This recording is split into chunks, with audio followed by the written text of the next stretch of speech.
clear.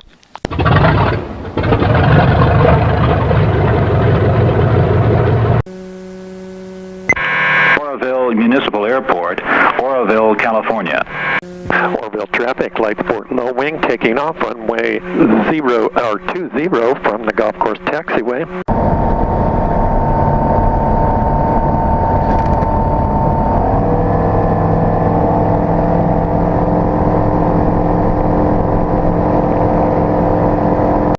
Oroville traffic, light port low wing is upwind off 20, climbing through 1,300 over the afterbay. I'll be circling up to 4,600 before a flight east over the damaged spillway at 4,000. The airspace below 4,500 feet is restricted today so that the emergency aircraft operating on this event can operate safely.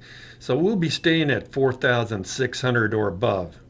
Normally that's too high for much detail to come out of these GoPro cameras, but I've switched the field of view to narrow, and that's the equivalent of zooming in about 2x digitally, so we will be able to see some key detail. This is the detail as of today, March 1st, 2017. You'll notice there's no water coming out of the dam at all. Before I explain why, let me recap what happened in this serious event which unfolded 3 weeks ago. We were being pounded by huge storms, and 55,000 cubic feet per second of water was flowing out of that main concrete spillway. A spillway designed to easily remove 150,000 CFS and up to 250,000 CFS. But at only 55,000, the spillway began blowing apart. And so very quickly, Department of Water Resources shut it down to assess the situation and decide what to do next. But when they did this, the lake level quickly rose and began overtopping the emergency spillway. That's the one you see over by that parking lot on the north side of the dam.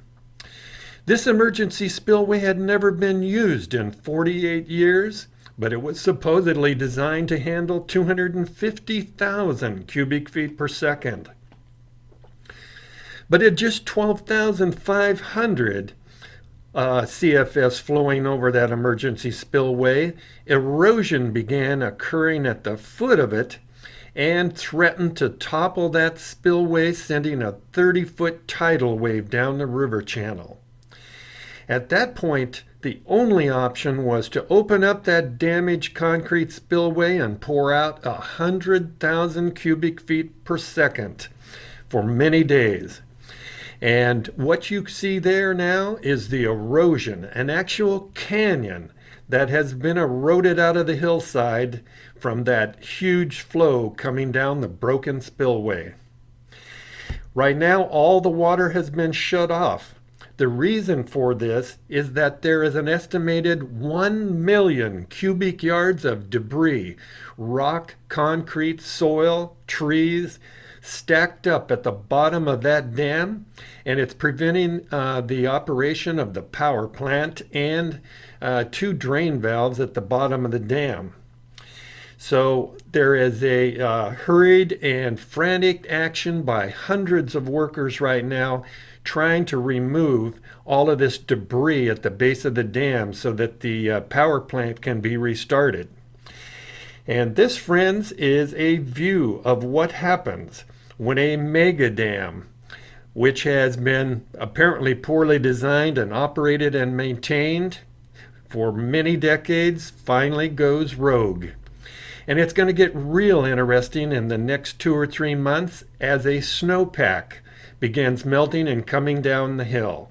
That snowpack right now is about double average and has about 45 inches of water equivalent sitting in it, just waiting to come down and complicate matters even more. So stay tuned, it's going to get interesting.